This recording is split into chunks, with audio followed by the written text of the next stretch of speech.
So much to talk about. And as far as Trump's latest cabinet picks go, the one thing Bill Pulte and Todd Blanche have in common is absolute fealty to Donald Trump. This week, his personal attorney turned attorney general nominee pledged to protect President Trump, and the president seems to be returning the favor.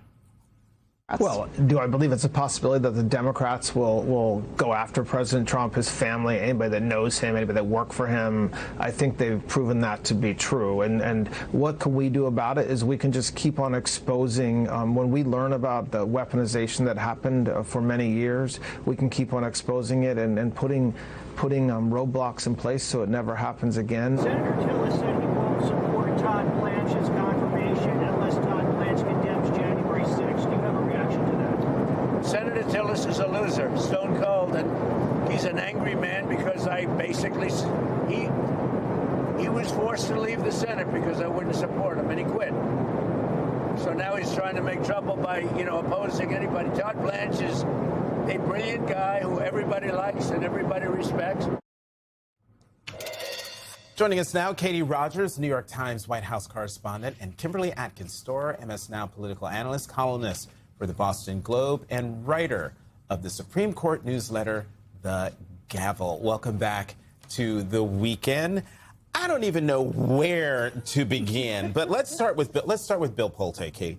Let's put up what President Trump said about what Bill Pulte will be investigating in his acting capacity.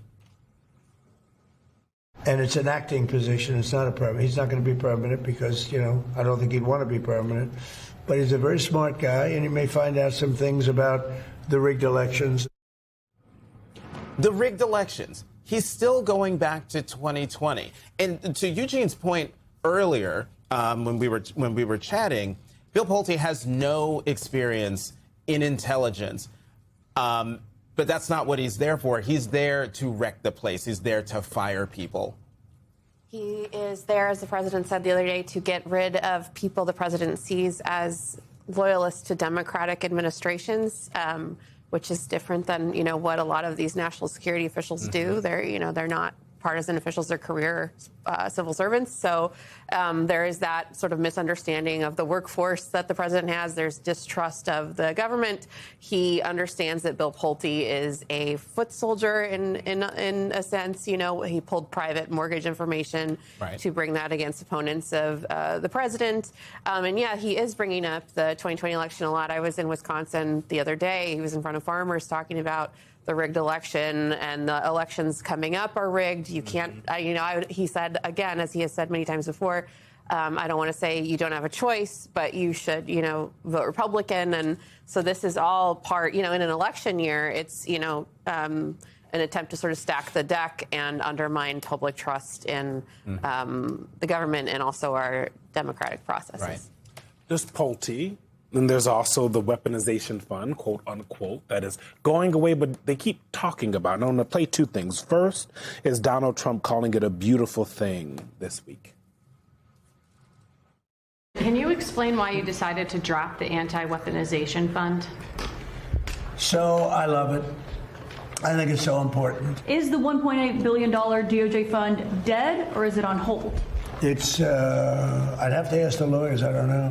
I know one thing, the weaponization. Are you talking about the weaponization fund? Yeah, what's your decision? The weaponization fund, as far as I'm concerned, was a beautiful thing. And also there's this story from NBC News, Kimberly. The Justice Department told a federal judge that even though the Trump administration's $1.8 billion anti-weaponization fund is, quote, not going forward, it still opposes the court taking any action to block the initiative on a more permanent basis. Those two things taken in concert, for me, someone who thought about being a lawyer but then decided it wasn't too much, that, to me, reads as key in understanding. The fact that they're saying, Trump is saying it's a beautiful thing, but don't do anything legally. We just want to drop it ourselves because maybe we want to bring it back. That's where my mind goes. I think that's exactly right. I mean, keep in mind, the only reason they began walking it back anyway is because it was too much for even some Republicans in Congress to back. I mean, it really is this idea of funding this fund to be given to people, including January 6 rioters, that violent, deadly attack on our nation's capital at an election, counting. Somehow that they are the victims here and that the American people should pay them money for it. But yeah, they're clearly trying to leave the door open. One, because part of these funds are aimed at going to Donald Trump and his family to settle a lawsuit that I thought was pretty frivolous in the beginning, and insulate him from past IRS earnings and tremendous amount of money. So keep him from paying taxes. They don't want to kill it entirely. And I think Donald Trump spoke the truth there. He likes it. He thinks it's a great idea. Yeah. He thinks that it's great for his base and great for his supporters to push this, and they don't want to let it go.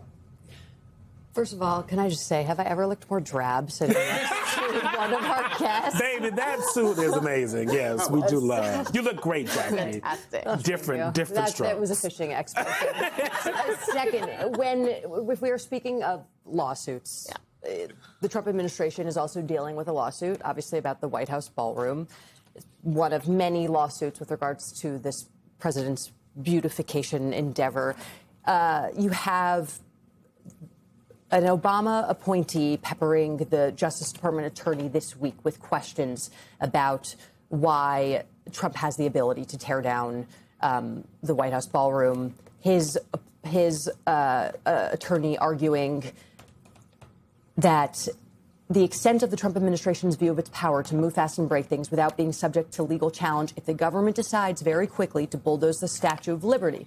The people whose ancestors, that was the first thing they saw coming to this country, but the government moved too fast. Nothing can be done, the judge asked. I think that's right. Yes, Roth responded.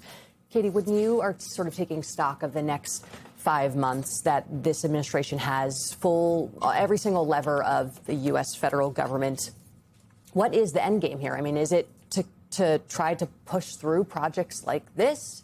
I mean, when you are talking to senior staff, what is at the top of their list right now?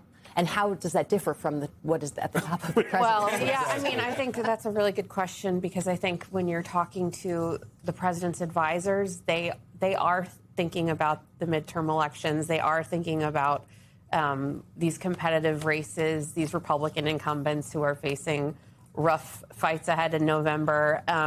And that is a concern, and it is at odds with what the president has said publicly and privately, which is that he does not care about what happens in November. So they're trying to balance that. They're not trying to balance. They're acknowledging that there are elections happening, but the priority is getting things that the president wants done. Again, in Wisconsin, it was striking. He spent 7 minutes showing a group of farmers photos of the reflecting pool and the monument and things in Washington. And I was really surprised that a farmer actually said to him, I appreciate that you're trying to be frugal with our tax dollars with these projects, but that is aside from this huge taxpayer earmarking for a ballroom. That's aside from this fund that Republicans cannot abide, when they're taking these votes. So there is this tension moving forward. There's a lot of concern even among his base about how they're spending money. So that is going to be in conflict in the months ahead for sure. And Katie, we have the video of the president talking about this.